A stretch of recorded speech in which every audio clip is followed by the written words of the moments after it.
Hello there, Pursuing Freedom friends and community. Thanks for tuning in today. This is your host, Erin Bradley. And if you're new to the show, welcome aboard. We've got a great show in store for you with my friend Jordan Moorhead. And if you've been around the block for a while, thanks for checking in again. And you guys are going to be excited to hear Jordan's story because he's doing it all. He's a real estate agent. He leads a team. He's an investor. He's done every type of residential investing and into some commercial and all kinds of other things. And I was chatting with him before we started recording and realized we just need to hit play on the recording because there's too much gold being shared behind the scenes here. So we're just going to dive right in. Jordan, if you could share your story about how you got into the real estate space and how your story has unfolded to where you are today and all the different balls that you're juggling, but you're also doing it without the burnout that we've all experienced and know very well. So I'd love to hear your story, and I appreciate you being here today. Thank you so much. Yeah, absolutely. And I'll talk about the burnout too. I have experienced it. So I got into real estate investing.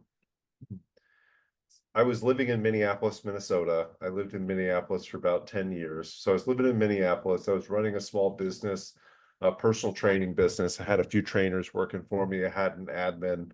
So I sort of had some business framework there starting out, but I wanted to get into real estate investing, and I had for a long time.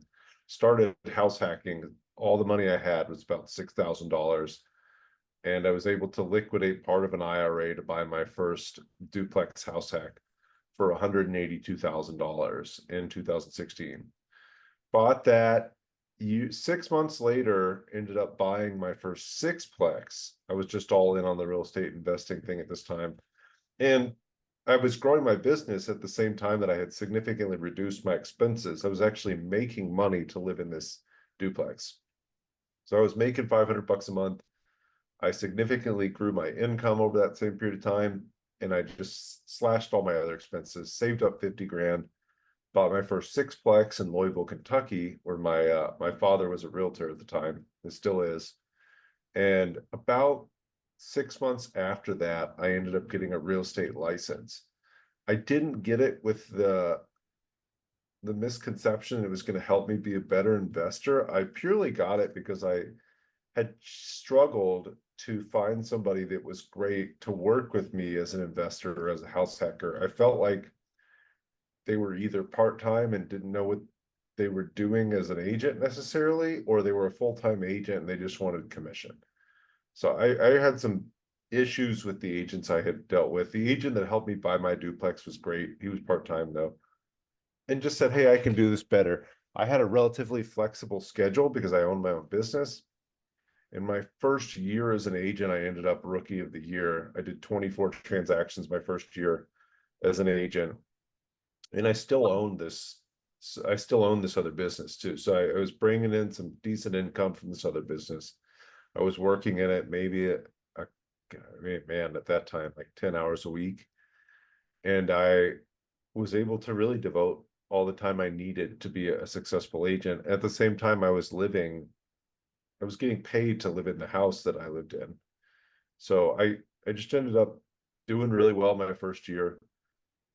Absolutely did not have any sort of burnout whatsoever. It was all, it's all so exciting in that first year or two. I was so excited. I was so happy to do it. My second year, I ended up doing 40 transactions, had very low expenses. I sold that personal training business at about the end of the second year. So I was out of that. It was something that wasn't going to work for me anymore. And I was just getting ready to try to move to Austin, Texas. 2019 is probably the first time I started to experience burnout. So I was doing a lot of business. I was doing it all on my own, but with the help of a transaction coordinator. So that was right off the bat the smartest thing I did unknowingly. So I was so bad at paperwork. My broker said, you need to get a transaction coordinator. You should not be doing your own paperwork. She could see that I was getting some business done. But she said, this just isn't for you. Don't do the paperwork. And her daughter happened to be a transaction coordinator. So maybe it was a selfish thing, but it worked out for the best. I had a transaction coordinator starting my first transaction. And that took all that paperwork off my plate and allowed me just to focus on getting business and helping people buy real estate. About that third year, I brought on a full-time admin, and I hired my first buyer's agent, or I never really specify what they do, just an agent on my team. He crushed it and was the rookie of the year in our brokerage that year too. And it just kind of built from there as far as the team goes. My team has never been huge. We've never been more than 4 agents, myself and some admin. But I've built it to a point now where I would say I absolutely work full time on it, like a 40 hours a week, full time type of deal. But it's never extremely stressful. I'm never running around putting out fires, dealing with all sorts of issues, and having my chicken with head cut off type of deal. Like I was in the beginning. I was working when I did those 40 transactions a year. I would work from 8 o'clock in the morning to 8 or 9 o'clock at night every night. Just running and gunning, driving all over town, hitting every showing I could. And I knew it was important to jump out there and do showings as quickly as possible, get contracts written as quickly as possible. I wrote quite a few contracts at 10 or 11 o'clock at night. Like that mattered to get the contract in at midnight. It was not going to make a difference. But at the time, I was just so motivated. In 2020, even with COVID, I had a great year. My team had a great year, and I started buying single family burr properties with a partner. That was really an eye opener for me. And the only reason I brought on a partner was at the time my property manager came to me with a package of 7 houses, and he said, "Hey, you should buy these. They're in this neighborhood that I know is a great neighborhood for rentals. They're a great price. They were $82,000 a house. The rent was like around 1,100 on average for each house, and now we get around 1,400 on average for each house." Said, "You should buy these." I had a friend in Louisville, Kentucky, where these houses were, who'd been buying houses too. And I said, "Hey, you want to do it with me? You want to put up half the money." I knew he was there. I knew he would help out making sure the rehabs got done. We bought 38 single family houses in the next 2 years, and just really went on a run with that. In that pre-2020, I'd bought a couple more 6 units. Those aren't my favorite. I won't do that again. Class C 6 units. And I had continuously house hacked all through this. So every time I had the chance, every year and a half or so, I would buy a new house hack and move into it. And as an agent, why that's so powerful is, for one, you can keep your expenses super low. You really don't have any control over much except where your expenses are. You can make as much money as possible, but I've had years as an agent where I thought I just crushed it, and tax time came and I barely had any money left over. I'd spent it or had to pay the tax man. So I'd house hacked every year and a half or so. I did that 5 times with the one my fiance did. We sold a couple of those and bought more real estate. She bought a business with hers. And then I still have a few, and they actually pay the mortgage of the house I'm sitting in. So real estate investing is really how I got started. And that's what I would say that's my first love. I love the real estate business. I love helping other people get into real estate investing. I love helping people sell their homes and make great money. There's a rush from that. It's a lot of fun. But I certainly would not have gotten into the real estate agent side of things had it not been for real estate investing. It was never, "Oh, I'd really like to be a real estate agent." I've never had that allure of, "Oh, I'm going to go make a bunch of money and do these things with that money." That's never been the drive for me, is I'm just going to go buy fancy cars or go buy these things. It's always, I'm going to invest in real estate, and on the agent side, I'm going to make as much as I can and plow that into real estate investments. But I'm also not going to do it at the expense of not doing the right things for my clients. You live in Austin now. You started this story with your real estate investing journey in Minnesota, did you say? Yes, ma'am. Yes, I did. And then that's where you started when you got your real estate license and became rookie of the year. That's where you were geographically. Yep. And I know before we started recording, we were talking about the fact that your real estate business specializes in those investors and house hackers and helping people do what you've done. Is your business still there, or did you geographically relocate your sales business to Austin, or both? Both. So we still do sell a fair amount in Minneapolis, St. Paul. Not it's certainly trickled off during the years. So when I moved back to Austin, I lived here in 2016. I moved back to Austin in 2020. 2020, the majority of my income came from Minneapolis, St. Paul. So I still had agents on my team there that were doing really well. I was still getting a lot of listings there. But as I put more of a focus on Austin, the the production here has grown quite a bit. So I would say I personally still sell a handful. I shut down the team in 2021, I want to say, maybe 2020. Might have been late 2020 in Minneapolis, St. Paul, and I just partner with those same people. So, we work on a referral basis, but we essentially work as a team on anything I send over. It just didn't make sense for me. Keller Williams has what they call the expansion model. Like, hey, you're going to have a team here and a team in this city and a team in that city. I tried doing that for a little while, but I just didn't feel like we were providing the value needed to make sense of continuing to do it. So right now, my team is in Austin, Texas, and I have a broker's license in Minnesota, and I still work as a broker there too. So how did your team evolve in Austin? Are these new people that were already Austin based, or did some of your team from Minneapolis follow you? No, they are all Austin based. Some of the people from Minneapolis thought about it, but never ended up. It's a much different area.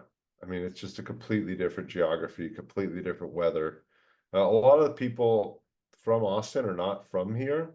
Nobody's moving here to work in real estate on my team. And I don't think I would hire somebody that hadn't lived here at least for a little while. You need to know the nuances of a place. Another burning question I have for you is, you did 24 closings in your first year, but at the time you were focusing on real estate investing. You also owned your training business. And then the next year you did 40. And then the next year you brought on a full-time admin and another agent to your team. So there's this rapid trajectory. So my first question is, what did your business development or lead generating strategy look like then? And how is it the same or different now? Because when you geographically relocate in real estate, in and of itself, that sounds overwhelming to a lot of Sure. people. Like, I think a lot of agents, once they get established, and you were clearly established, they feel geographically tethered to where they are, and they think to themselves, like, man, I'd love to be able to spend even 6 months out of the year in Florida, and I live in Minneapolis, but I can't, Mhm. because, right? And then they Yep. get into that limitation that's really just a construct of our fear. So how did you how did you create that massive momentum, I guess, is my first question. And then how did that strategy translate to your new geographic location? And is it the same or any different today in 2024? It's the same but different. So I think what's always helped me, and absolutely something I've not done well at the same time, is I've always been focused on a niche. And how this has helped me quite a bit is I've always found people who aren't in my sphere that I've worked with. So the large majority of the people that I've ever worked with were not people I had pre-existing relationships with. And where I've left a lot of money on the table is I haven't worked with a lot of people that I've had pre-existing relationships with, and I know a whole lot of people. I've absolutely not done the traditional real estate agent, get to know your sphere, join a church, make sure everybody knows you're a real estate agent. I was honestly not very good at that for a long time. Gotten a lot better now. For me, it was just, work. When I had the training business, we were always going out and finding business. And that's really where I learned to sell, and sell in air quotes. We were helping people lose weight, get stronger, whatever they needed to do. But I was always going out and finding people. There was not enough people in my sphere that were going to make great personal training clients. So it was just, I was young when it got started too. I was 23 years old. Nobody had any money to hire a personal trainer. So I had to go out and find people to work with. And for better or for worse, that's just always kind of stuck with me. And maybe it's that I just don't want to be pushy or sell to the people I know. I'm always here to help, and everybody knows that. But I never have had a large marketing effort or campaign or sphere outreach program to the people I know. And So, yeah, I've absolutely left a lot on the table because of that. okay, well, I don't know if you left much on the table because you built a pretty incredible, for lack of a better word, empire or story here. But okay, let's unpack this a little bit because I'll tell you what, Jordan, when I went 100% commission, I was so terrified of being seen as salesy, specifically with my sphere. I remember there being a point at which I honestly don't even know if I talked about what I did for a living with people I was close with. So this aversion to selling to my friends in an industry where, yeah, a lot of the sales training is like, all right, make a list of all your best friends, tell them how great Mhm. you are at selling homes, and tell them if they know anybody who needs a real estate agent, you're their guy. And I was like, yeah, nope. I mean, granted, I fell flat on my face as a result, but can we unpack the strategy around you? I mean, it's not just that you went out and sought relationships outside your sphere. You also did so successfully that you became rookie of the year and closed 24 deals in your first. I mean, and let's be real, right now it's 2024 as we're recording this, and there's agents that have been in the business 10, 20 years that maybe have had a decline in the last 2 years and would Oh love to yeah. get back to doing 24 closings. So let's talk about what it looks like to even develop those relationships outside your sphere. I don't think it was necessarily that I was developing relationships so much as I was just adding value. So the large majority of those 24 people, and this has always been true as far as long as I've been a realtor, the large majority of those 24 people were people that wanted to do things that I had done. So I was talking about what I was doing, with people at meetups and with people on online forums, uh, bigger pockets, Facebook groups, all the like. And I was saying, hey, I've been house hacking, I've had this success, or hey, we even would have meetups about out of state real estate investing. And people would say, how are you going to help people with out of state real estate investing? I said, well, I can't, but I can tell them what I'm doing, and that would build trust with people, because I wasn't out there to sell. I was Right. out there to help people and educate. You and I talked about that a little bit before we got started. It was about how can I add value? How can I teach you how to get closer to achieving financial freedom or get started on the road to financial freedom and building wealth. And that's just always the direction I've taken, and it's worked out very well.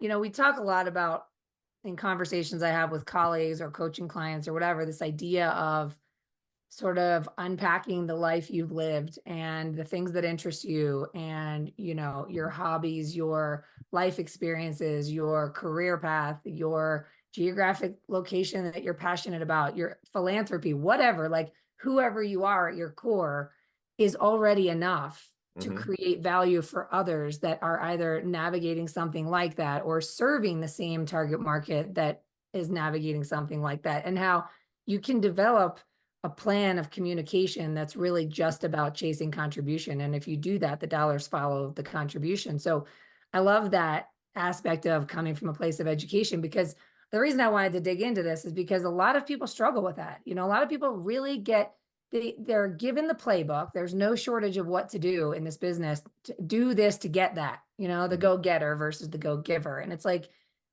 there's still a resistance around the execution with consistency. And I think that resistance stems from this feeling, honestly, an emotional feeling of being salesy or of trying to sell something. And that's about getting, not giving. And if people were to develop a thirst for learning and a desire to be of value to others and to educate, then we should be unleashed in our communication with others, because we're coming from that place of genuine connection and value. And it almost like becomes cliche, the words value, be a value, be a value. Some people are like, what do you even mean? I'm like, you've lived enough life to help somebody else going through something that you've been through, or you can find other people interested in what you're interested in. So anyway, I appreciate you sharing that. And you mentioned earlier that now in this current market, it's the same but different. So can you tell us a little bit more about how you're evolving your communication strategy with the current market? Things are a lot different now than they were in 2020 when you moved to Austin. Hmm. So what's that look like today? For us, Well, for me personally, I'm very listing focused. I have been for the last few years.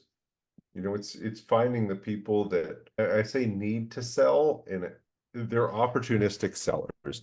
You know, they either have an investment they're ready to cash out of, or they're flippers and they're ready to get out of the investments they're working on. There's always people that need to buy and sell, and there still are a lot of buyers out there. You know, the property needs to be priced right, needs to look great. They're very picky on area right now, so you really have to understand what a buyer's looking for, and you need to understand how to market the property in the right way that it's going to attract somebody that's going to be out there, what they feel is like braving the storm, because there's not, as in Austin specifically, Austin has had a rough 2 years.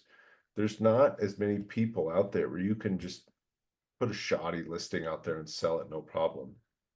You know, you really need to get your systems together and you need to get your processes together. I've got a great listing team that helps me put everything together here. And you know, what we're really doing when we're pricing properties is we're looking at the competition around them, and it's not what's sold in the last 6 months only. I know it's easy to say, oh, somebody sold 2 months ago for X. We're going to price very similar to that. It's what's the competition out there. So if there's 5 houses for sale in the neighborhood, probably going to want to be a little below those even.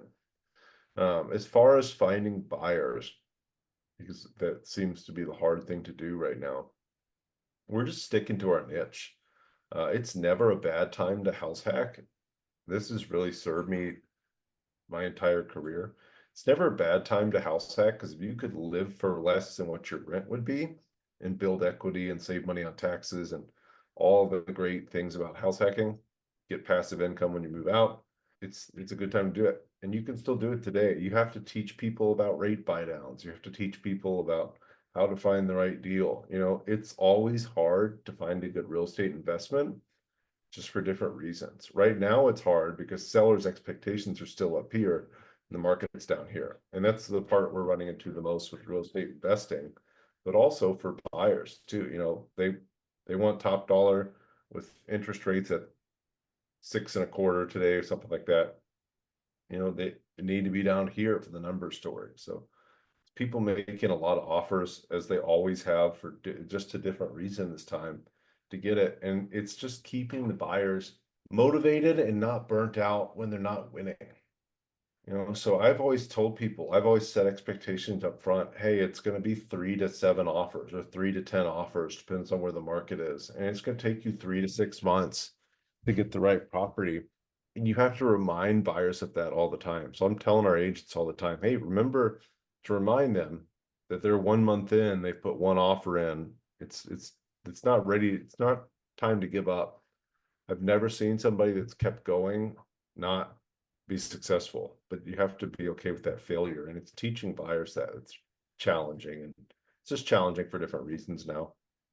It's interesting because I feel like that piece of advice that is, as long as you keep going, you'll eventually win, is a similar advice I'd say to entrepreneurship too, right? It's like you're saying that to your Anything. buyers, and it's like, well, that's also the story of us, and the fact that there's always going to be some pivots and some, bumps in the road and things like that. But if you keep going, you'll eventually get to that destination. Yeah, and I mean, think about like this is an extreme example, but Elon Musk and SpaceX. I mean, they were on the verge of going broke. They'd launched 4 of those rockets and they'd blown up every time. It's a very extreme example that, you know, he finally made it on number 5. Now he's the richest man in the world, and SpaceX is launching rockets on a multiple every month type of deal. You know, like that again is an extreme example, but if you give up, have you ever seen that little graphic or meme where somebody's mining and there's like diamonds on the other side of the rocks, and it said you're just inches away from massive success? But it's so easy to do, and it's so easy to do with anything. I think about this a lot, and I have no idea why, but our concept of time is so condensed. We live life on a day by day basis. So we're saying, oh, well, when are rates going to come down? Like, man, it's been 3 days since you thought about that last time. It's not a long period of time. When is the market going to get better? When is this going to happen? When is that going to happen? We're just thinking about such a short period of time.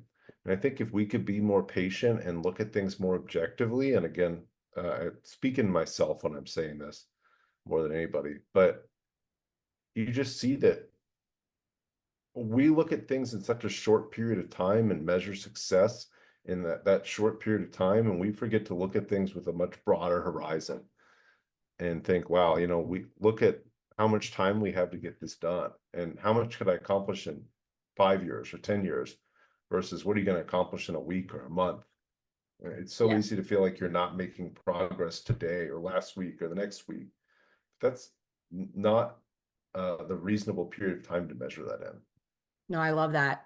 One of my other questions I have for you, it's kind of going in a different direction here, but when you talk about how, you had those long days from 8 a.m. to 8 p.m. and all these things, and you alluded to having experienced burnout, but you also had a TC on your first deal. So Mhm. one of my questions is now looking back, because I know that, my early years were rocky and all over the place as well, and exhausting and throwing stuff against the wall to see what sticks. And then really resisting the urge, or the need, I should say, to scale for quite some time. And I feel like I just kept riding this roller coaster of putting my foot on the gas, flooring it, bringing in volume to the point of burnout, hitting my head against the ceiling, my foot slips off the gas, the pipeline dries up, I panic, I floor it, Mhm. and then eventually break through that ceiling by creating better systems and having people to help you. Do you think it's necessary to go through that in the launch? Do you think that all agents and lenders, or anybody listening that's running a business, has to kind of go through hell before they decide to design a business that's sustainable and ready for high levels of growth? Because it's almost like there's these ceilings, right? We all have personal capacity. So what we do alone can only take us so far. And then what we do with a better system and people to help us takes us to that next level. And if you look at it over a long period of time, as you talked about, you can get to certain levels of volume in this industry that would be undesirable and unmanageable doing it the way you had been doing it when you started out. And so my question for you, as somebody who's been around the block, is, do you think that it's sort of like the badge of honor, or whatever it's called, that to have to go through that before you design it more, like before you learn to work smarter, not harder? Or would you, if you could go back again, would you think about having that foundation in place before you launch? Does that make sense? Yeah, absolutely. And I don't know for myself that I could have had it in place before I launched. I think I could have hired admin staff at an earlier time. I think I could have gotten help from showing agents, things like that at an earlier time.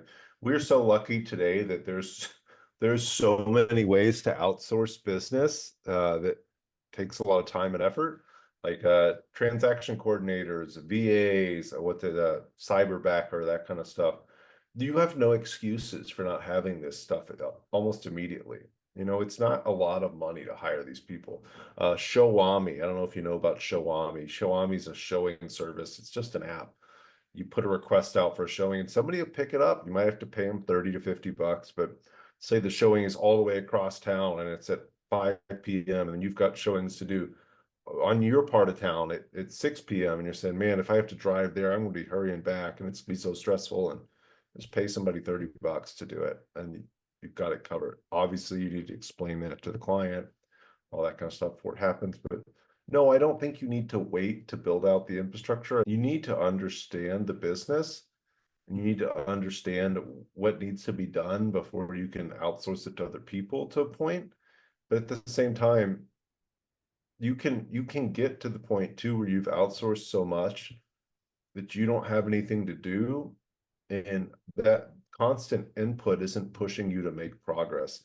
I think that's where just having a really good discipline and strict schedule comes into place. Of you still need to do the things that are going to grow the business. So if you outsource all the busy work and you're not out there knocking doors all day and you're not out there meeting new people just because of the business and what you're doing, you're going to need to make sure you stay disciplined with your time, where the business doesn't just shrink and fall apart because you've outsourced everything that made you great in the beginning.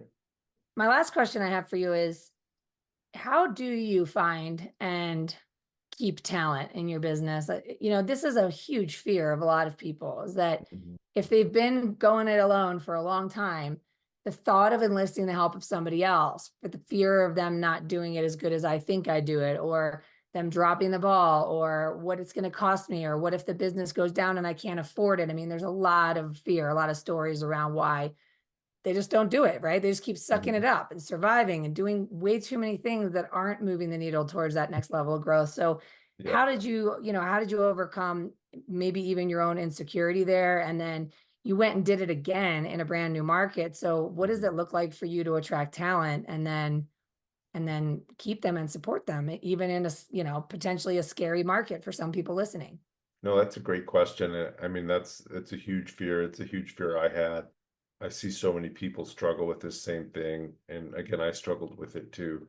I think what I've learned, and I've learned this more recently, because I had built an amazing team, an amazing team. We had our best year ever last year, which was a down year for the Austin market.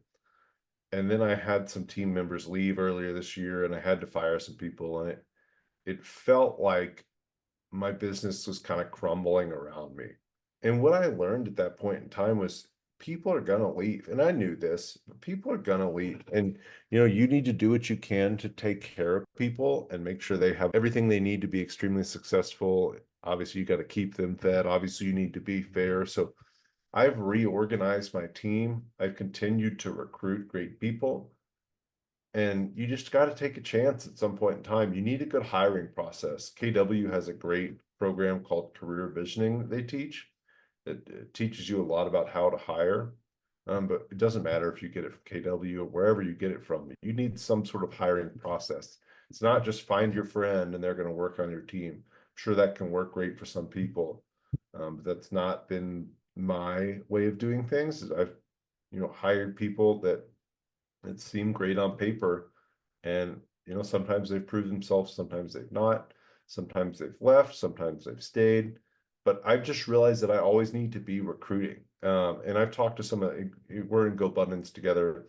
I've talked to some of the most successful people in GoBundance, and what I've realized is some of the most successful business people, they're always looking for that next great person to join their organization. And I think if you don't have that lens and you don't have that idea, that you're going to miss out on so many amazing people that could join your organization. It might be, hey, I'm not looking for anybody right now. I don't need to talk to this person about that. But you don't know when that other person over here is about to leave and walk out the door and go start their own thing.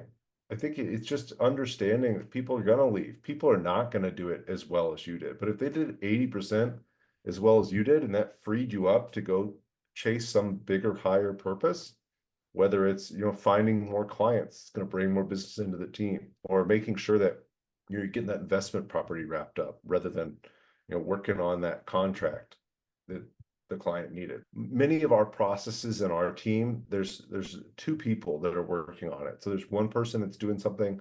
Every document that goes out, somebody else checks over. So if somebody else writes it, somebody else checks it. We do some things like that to make sure that there aren't mistakes made, because there are always mistakes made, and that's just human. I think that it's unreasonable to expect that people are always going to be perfect. I don't know where I got that from, but I've always thought that people are going to make mistakes, and that's okay. If they keep making the same mistakes and won't learn, that's a problem. But if people just make an occasional mistake, big deal. Stuff happens. Set up systems and processes to make sure it happens as little as possible and just move forward. Always be recruiting, keep finding better people. I feel like I could ask you 40 more questions because I didn't even scratch the surface of the 400 that I have, but I do want to honor your time. And I really just appreciate, something I respect about you, Jordan, from the first time I met you is that you're so relaxed as you deliver this story of just unbelievable exponential growth in different arenas and forward momentum and taking chances. And you have a way of delivering this story to make it just sound so chill. And I know that I'm sure it hasn't been, but I really appreciate the candor and also just your willingness to keep doing it. Like, a lot of people are standing on the brink wondering, where's my next deal going to come from? And you know, to your point, it's like sometimes you got to zoom out and say, let's look 12 months ahead. Let's look 24 months ahead. Like, what do we want to be looking back on? And then let's develop a communication plan that feels authentic, that chases value. And then let's be prepared for that success. And let's vision out what it's going to look like to attract talent to our team and to continue to let those people come in and out of our lives as their life path unfolds. And Yeah, then the investing journey and the way that you educate people. I mean, you're doing so much, and not to say that you make it sound easy, but it's really cool to see somebody who is on this forward journey of just looking for the next thing, exploring, growing, contributing, and you seem to do it with ease. It's very inspiring. So thank you.